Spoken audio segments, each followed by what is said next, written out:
हमारे हो, तुम हमारे ही रहोगे। ओ मेरे प्रियतम, हम तुम्हारे थे प्रभु जी, हम तुम्हारे हैं, हम तुम्हारे ही रहेंगे। ओ मेरे प्रियतम,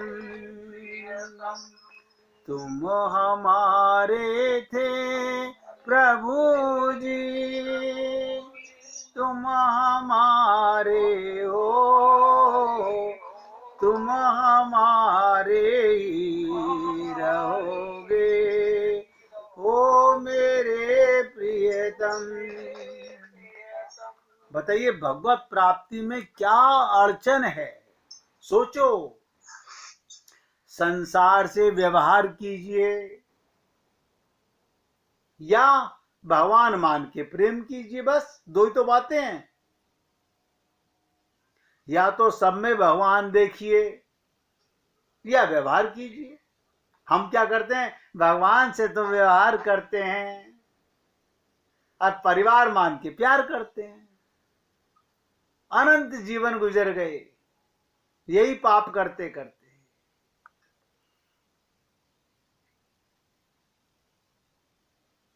इसलिए मैंने कहा, अनन्य मन से आतुर होकर भगवान श्री कृष्ण राधा रानी से चाहें, बस आपका निरंतर चिंतन हो, निरंतर आपकी लीला सुनने को मिले, तो सच मानिए देर का काम नहीं।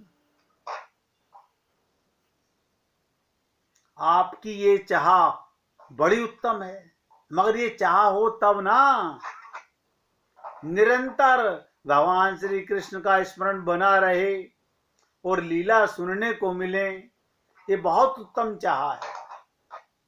अब हमारी चाह तो संसार की बनी हुई है, शरीर के सुखों की बनी हुई है।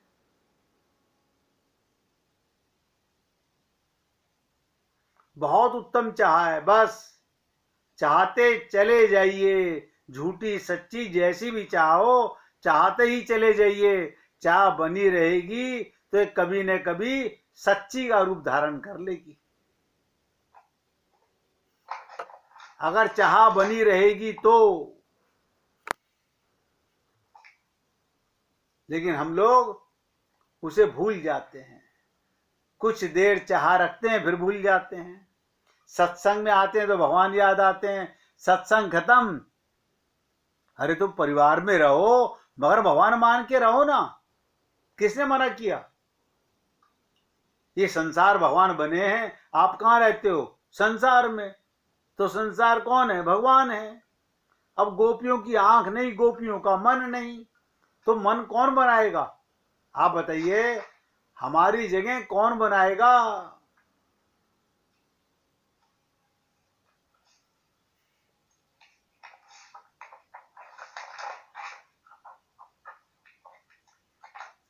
किसी न किसी दिन पूर्ण प्रकाश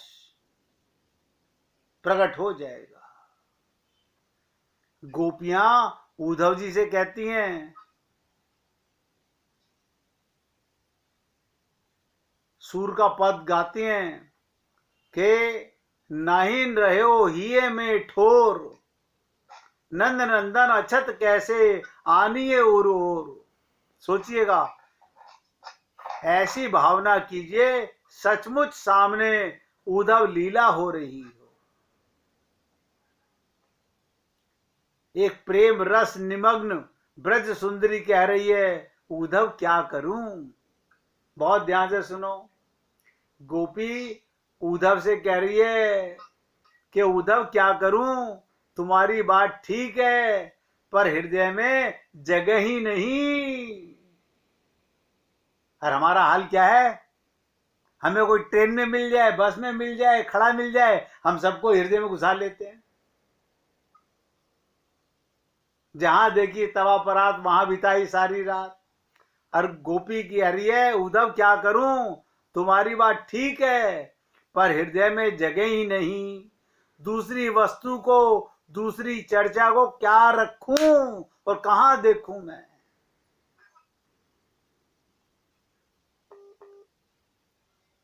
और कहते हैं हृदय को देख लो तुम, कहते हैं हृदय को देख लो, इसमें तो केवल श्याम सुंदर ही श्याम सुंदर भरे हैं। मैं चाहूं तो भी क्या करूं, जबकि जगह ही नहीं बची रही। उद्धव तुम ही बतलाओ, प्रियतम प्राणनाथ श्याम सुंदर को छोड़कर उनकी जगह दूसरे किसी को कैसे बैठाऊं। ये गोपियां हैं, जित देखूं तित श्याममयी है।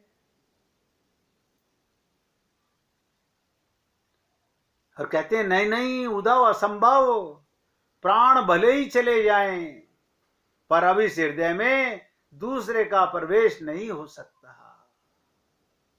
यहां तो बस नित्य निरंतर श्याम सुंदर ही रहेंगे। अब आप बताइए, ये सब बातें आप हम केवल सुनकर के प्रसन्न हो जाते हैं, तो केवल सुनने से क्या होगा। हृदय में प्रेम की पराकाष्ठा होनी चाहिए।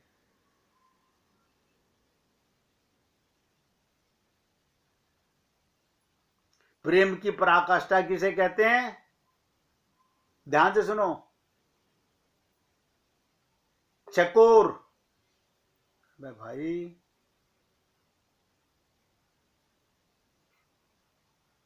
ध्यान से सुनो, चकोर, प्रेम की पराकाष्ठा समझो तो चकोर से समझो।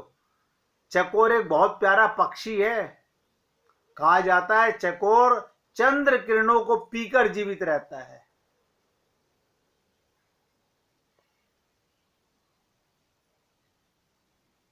इसलिए इसे चंद्रिका जीवन, चंद्रिका पाई भी कहते हैं।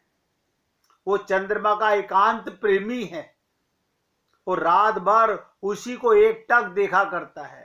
अंधेरी रातों में चंद्रमा और उसकी किरणों के अभाव में वह अंगारों को चंद्र किरण समझकर चुगता है।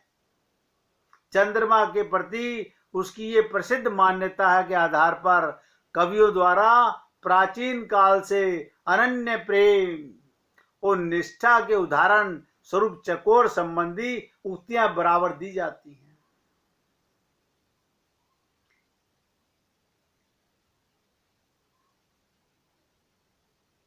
इस चकोर का इनाम एक विश्वास है।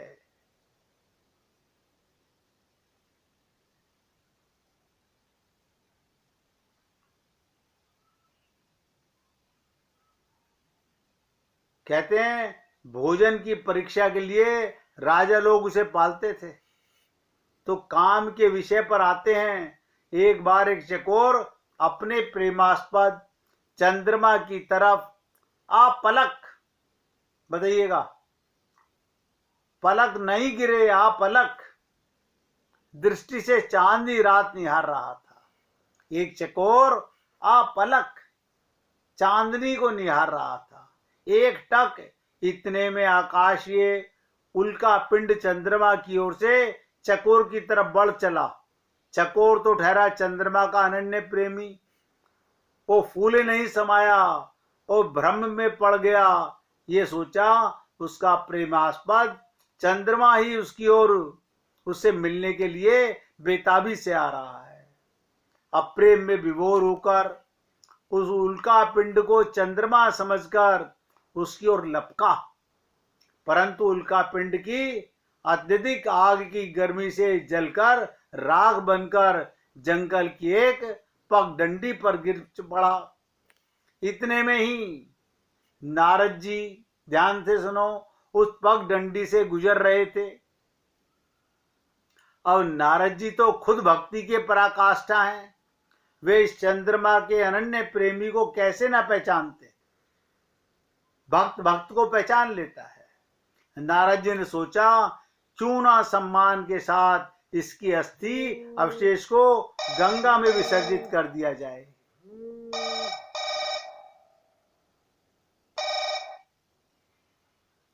इसकी अस्थि को गंगा में प्रभावित कर दिया जाए। मुक्ति यानी मोक्ष प्रदान कर दिया जाए। अतः उन्होंने चकोर की इस अस्थि को अपने पावन हाथों में बड़ी कोमलता से उठाया और बढ़ चले गंगा की ओर। इतने में चकोर की अस्थि अवशेष से आवाज आई। देखिएगा, चकोर की अस्थियों में से भी आवाज आई, हे परम पूज्य नारद जी, आपको मेरा प्रणाम। मैं समझ गया आप द्रवित होकर करुणावश हमें मोक्ष की ओर ले जा रहे हैं। मैं गदगद हूं अपनी अस्थि को आपके पावन अंजलि में पाकर। परंतु हे कृपा निधान, मेरी एक विनती है आपसे। चूंकि मैं मोक्ष नहीं चाहता, इसलिए हे करुणा निधान, आप मुझे डालना ही है तो कैलाश पर्वत पर बैठे हुए भगवान शंकर की जटा पर मुझे डाल दीजिए। कौन है वहां पर? चंद्रमा है। नारद आश्चर्य में रह गए। हे प्रेम के पुजारी, तुम भगवान शंकर की जटा पर अपनी अस्थि अवशेष को क्यों डलवाना चाहते हो? क्या तुम्हें उनसे प्रेम है? चकोर ने रोते हुए कहा, नहीं, मैं भगवान शंकर की तो पूजा करता हूं, परंतु प्रेम तो चंद्रमा से ही करता हूं। भगवान शंकर के मस्तक पर मेरे प्रेमास्पद का निवास है। अतः अगर आप दया करके मेरी अस्थि अवशेष को भगवान शंकर की जटा पर डाल दें तो मैं निश्चित ही अपने प्रेमास्पद को पाकर कृतकृत्य हो जाऊंगा। आप सोचिए, नारद जी ने ऐसा ही किया और कहा, जाओ, मैं तुमको वर देता हूं, तुम्हारा प्रेम इस दुनिया में निस्वार्थ प्रेम के लिए जाना जाएगा। आज तक कोई भी संत महात्मा चकोर की व्याख्या उस प्रेम से करता है जो निस्वार्थ प्रेम होता है। ऐसे ही प्रेम हमें अपने हरि और अपने गुरु से होना चाहिए। सोचिएगा, क्या हमारी बुद्धि ये सब बातें सुनने और जानने के लिए महारत है?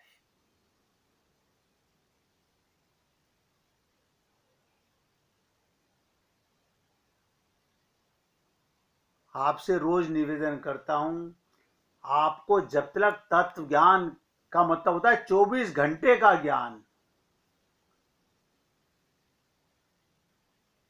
कभी भी हृदय में शरीर में रहना पाप नहीं है। ध्यान से सुनो, शरीर में रहना पाप नहीं है, अपने को शरीर मानना पाप है। यही तो तत्व ज्ञान है। शरीर का इलाज कीजिए, शरीर का ध्यान रखिए, क्योंकि इस देह में हरि मिलत है।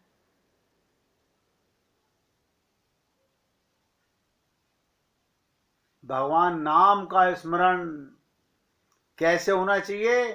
ध्यान से सुनो, गोपियां हर समय सब कुछ शाम में देखती थी। शाम में देखती थी। इस संबंध में एक प्रसंग, एक बार कई गोपियां मिलकर बैठी। ध्यान से सुनो, कई गोपियां मिलकर बैठी। उस समय ये प्रश्न हुआ कि भगवान श्री कृष्ण श्याम क्यों हैं? माता यशोदा और बाबा नंद दोनों गोरे हैं, बलदेव भी गोरे हैं, फिर ये सांवले क्यों हैं? इस पर किसी ने कहा और किसी ने कुछ कहा, किसी ने कुछ कहा। अंत में एक ब्रज की गोपी क्या बोली? गोपियां तो वही बात बोलेंगी जो उनके हृदय की बात है। उसने क्या कहा? कजरारी अखियन में बसो रहत दिन रात, प्रीतम प्यारो हे सखी ताते सांवर गात। कजरारी अखियन में बसो रहत दिन रात, प्रीतम प्यारो हे सखी ताते सांवरगात। अहो आठों पहर काजल भरी आंखों में रहने के कारण ये काला हो गया है। कितना ऊंचा सिद्धांत सोचो। ऐसे महात्मा को गीता भी परम दुर्लभ बतलाते हैं। वासुदेव सर्वमिति सा महात्मा सा दुर्लभा, किंतु यहां तो वो सिद्धांत ही नहीं, प्रत्यक्ष प्रकट स्वरूप था भगवान के सामने गोपियों का। गोपियों की आंखों में श्याम के सिवा और किसी का प्रतिबिंब भी नहीं पड़ता था। उनकी आंखों के सामने आते ही सब कुछ साकार श्याम स्वरूप हो जाता था। गोपियां क्या कहती थी?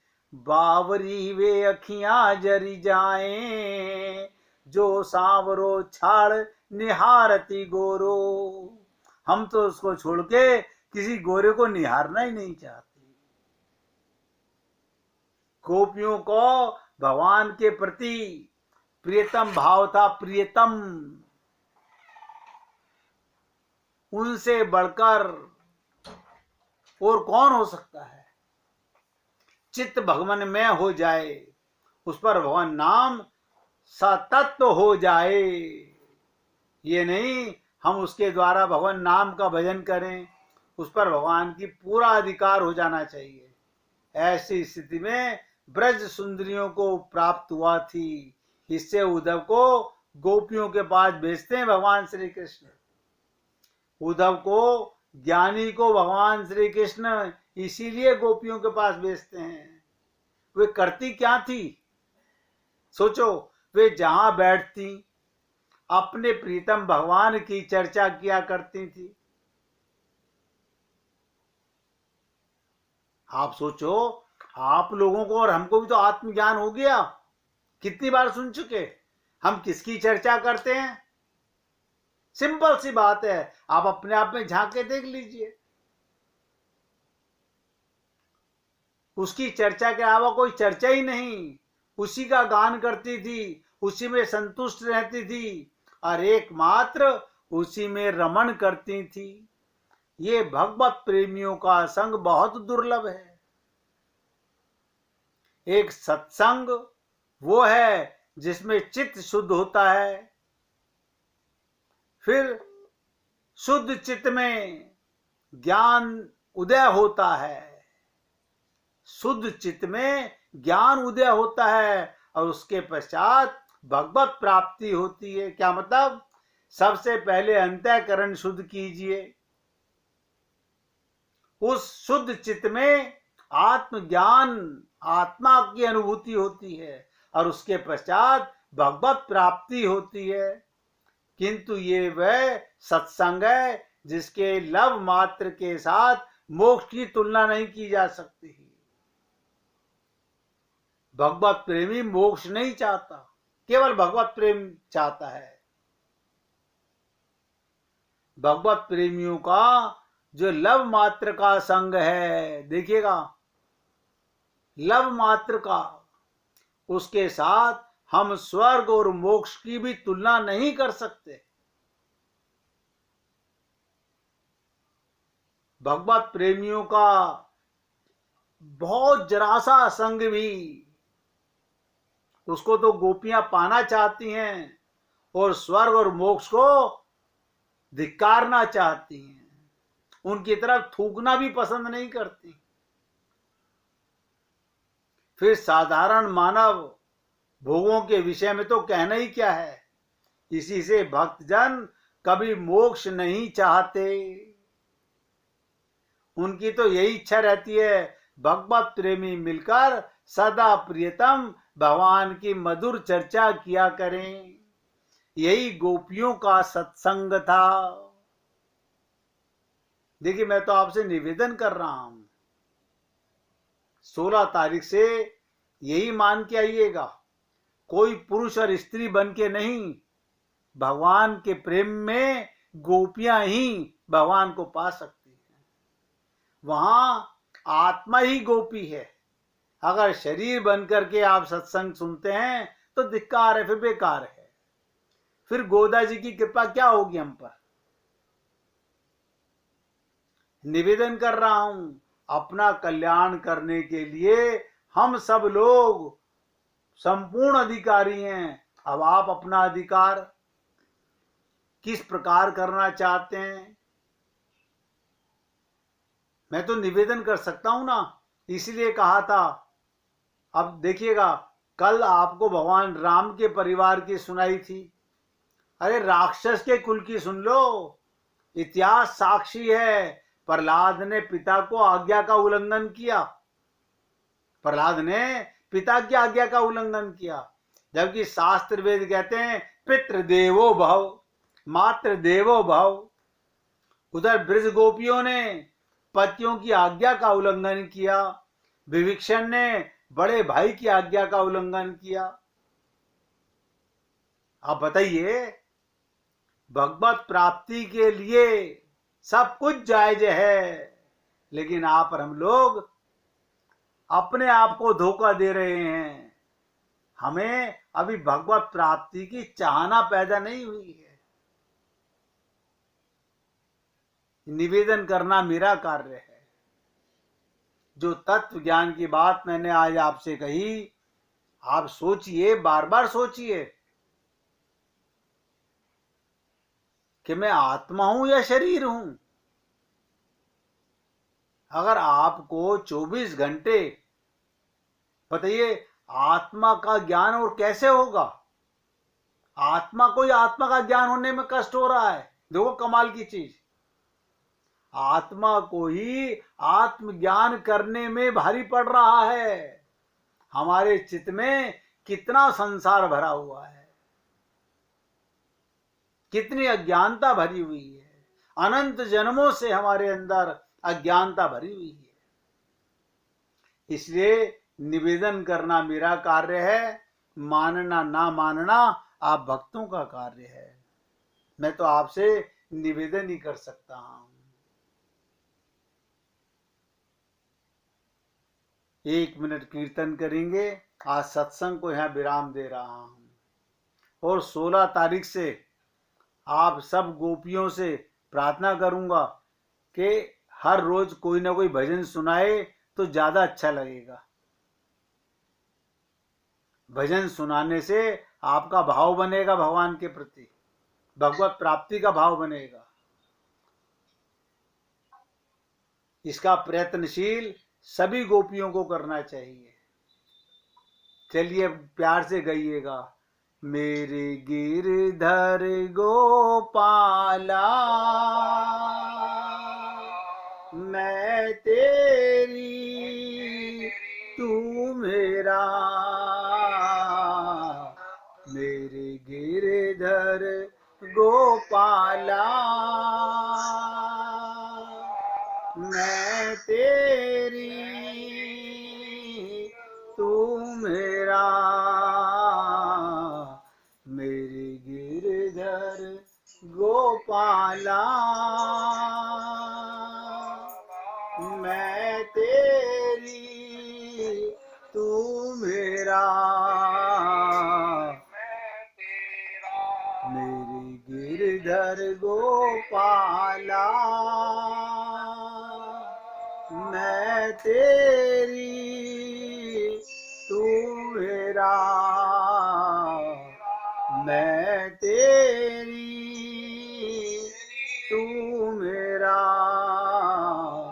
मैं तेरी तू मेरा।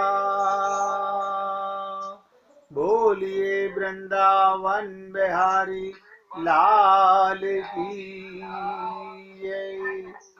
जय जय श्री राधे, जय जय श्री राधे। बोलिए लाल जी का मंगल हो, सभी भक्तों का मंगल हो। सबको राधे राधे भैया।